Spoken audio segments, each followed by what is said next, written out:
Welcome to saw kitchen. ఈరోజు నేను home made burger చేస్తున్నానండి. హోమ్ మేడ్ బర్గర్ ఎలా చేయాలో స్టార్ట్ చేద్దామండి. ఇక్కడ నేను లెటస్ తీసుకున్నాను, 1 ఆనియన్, 1 టమాటో.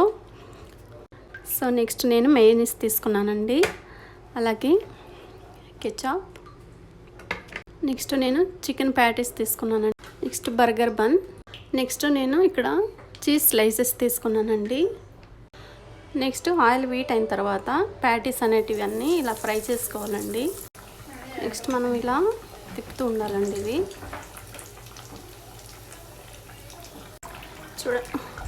చూడండి ఇలా ఫ్రై అవ్వాలండి అన్నీ ఇలా.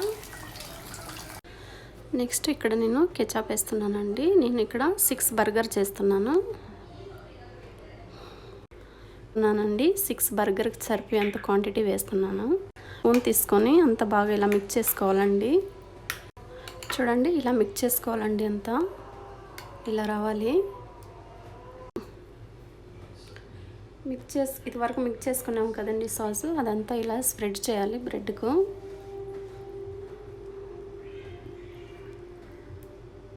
చూడండి సాసెస్ అంతా ఇలా బాగా స్ప్రెడ్ చేయాలండి బన్నుకు.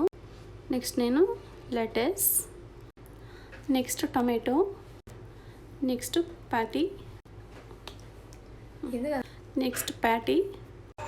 Next cheese, next onion, next top bun ఉంటుంది కదండి, దానికి కూడా అంతా సాస్ వేసానండి. నెక్స్ట్ ఇలా చూడండి బర్గర్ అన్నీ రెడీ అండి, ఇలా పెట్టుకోవాలండి. నెక్స్ట్ నేను బర్గర్స్ అన్నీ నేను మైక్రో ఓవెన్లో పెడుతున్నానండి. ఎందుకంటే చీజ్ వేసాం కదా, మెల్ట్ అవ్వడానికి జస్ట్ 30 సెకండ్స్ చాలండి. చూడండి జస్ట్ 30 సెకండ్స్ అండి.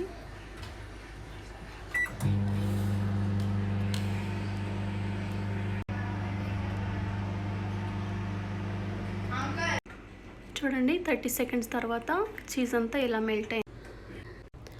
నెక్స్ట్ నేను బర్గర్లకి ఫ్రెంచ్ ఫ్రైస్ చేస్తున్నానండి. ఫస్ట్ మనము వాటర్ బాయిల్ చేసుకోవాలి. Salt 1 table spoon. చూడండి వాటర్ అంతా ఇలా బాయిల్ అయిన తర్వాత ఇప్పుడు పొటాటో యాడ్ చేస్తున్నానండి. ఇలా సన్నగా కట్ చేసుకోవాలి. పొటాటో అన్నీ వేసిన తర్వాత ఒకసారి ఇలా మిక్స్ చేసుకొని, సో 80% కుక్ అవ్వాలండి. చూడండి 3 మినిట్ కుక్ అయితే చాలండి, ఆల్రెడీ కుక్ అయిపోయాయి. ఇవన్నీ ఇప్పుడు ఒక బౌల్లోకి ట్రాన్స్ఫర్ చేసుకోండి. సో ఒక బౌల్లోకి ట్రాన్స్ఫర్ చేసుకున్న తర్వాత నెక్స్ట్ ఇప్పుడు నేను కోల్డ్ వాటర్ యాడ్ చేస్తున్నానండి. సో పొటాటో ఇలా బాగా కూల్ అయిన తర్వాత నెక్స్ట్ నేను కార్న్ఫ్లోర్ యాడ్ చేస్తున్నానండి.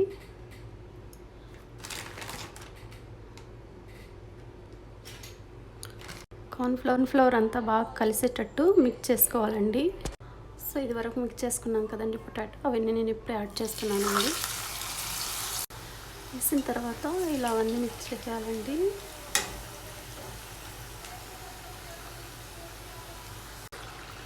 చూడండి చిప్స్ అనేటివన్నీ ఇలా ఫ్రై అవ్వాలండి. ఇలా చూడండి ఫ్రై చేసుకుని అన్నీ ఒక ప్లేట్లోకి తీసుకున్న తర్వాత కొంచెం salt, chilli powder, red chilli powder, next chaat masala అండి. సో వేసిన తర్వాత ఇలా అంతా మిక్స్ చేసుకోవాలండి.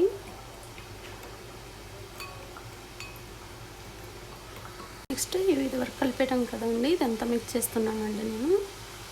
చూడండి ఇలా క్రిస్పీగా ఉండాలి. క్రిస్పీగా ఉంటేనే ఫ్రెంచ్ ఫ్రైస్ అనేది బాగుంటుంది. ఫ్రెంచ్ ఫ్రైస్ అనేది వేడి మీదనే తినేసేయాలండి.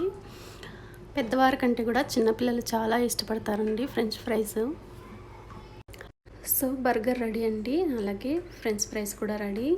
ఒకసారి మీరు కూడా ట్రై చేసి మీకు ఎలా వచ్చిందో కామెంట్ సెక్షన్లో కామెంట్ పెట్టండి. అలాగే ఈ వీడియో మీకు నచ్చినట్టయితే like, share, subscribe. Thank you for watching this video.